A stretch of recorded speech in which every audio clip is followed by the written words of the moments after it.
Isang mapagpalang araw mo yan yung mga kaderti. So ayun, meron tayo ditong accent, yung CRDI automatic. So ang complaint ni sir, yung lagatok dito sa manubela. Tapos pag nire-revolution mo, nag-drop yung RPM, then sometimes namamatay. So i-confirm natin yan kung talagang saksan natin na uli. So ayan, tingnan natin kung talagang nagmamanifest yung problema. So unahin muna natin to sa steering.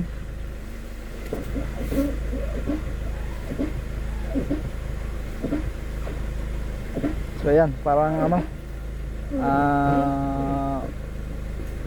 bakal na kumikiskis sa plastic. So, nasa ilalim, nasa rack and pinion. So titingnan natin yan. Then dito naman sa niya, engine performance. So check natin, sabi niya pag revolution nagda-drop yung RPM, then sometimes namamatay.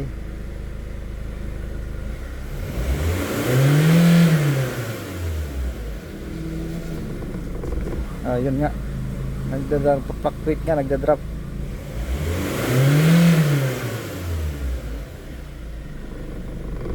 Yun.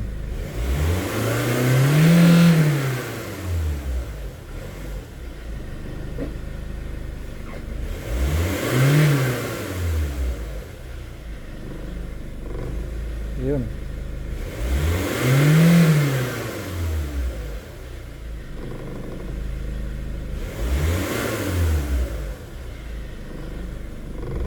Ayan. Parang kinukulang. Yun. So ngayon, mag-i-scan muna tayo. Monitor ng current data, parameters.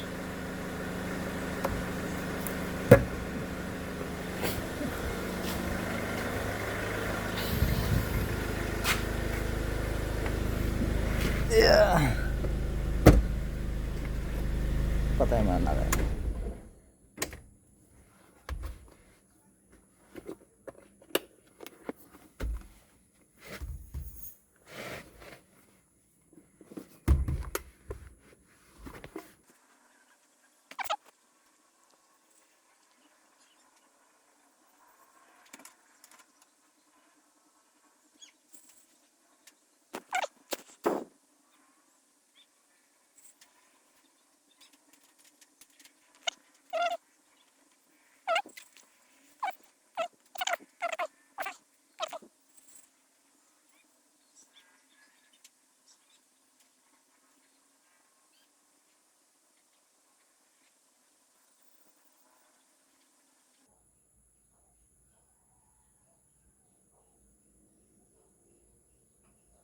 So yan, wala naman siyang DTC.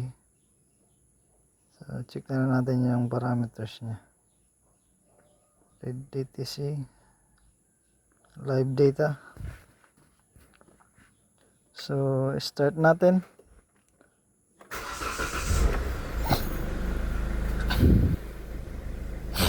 RPM is 776. Voltage 14 volts. So hanapin yung mass airflow. Yung mass airflow is 27.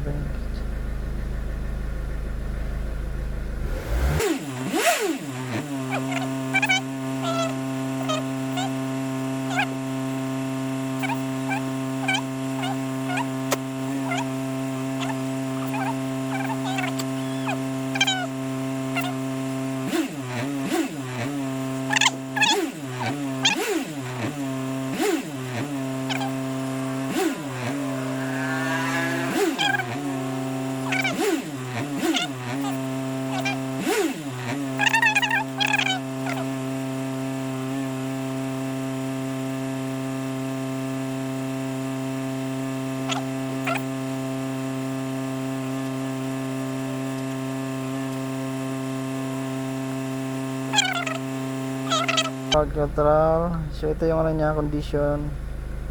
Park neutral, ideal off, recolor. So yeah, cylinder number 1.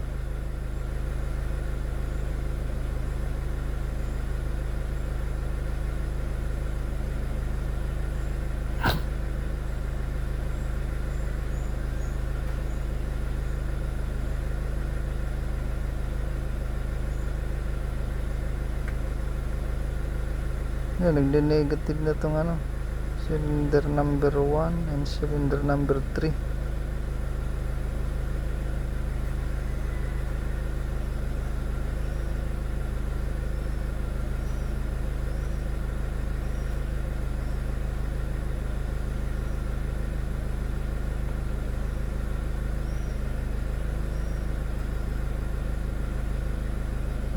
Ulit.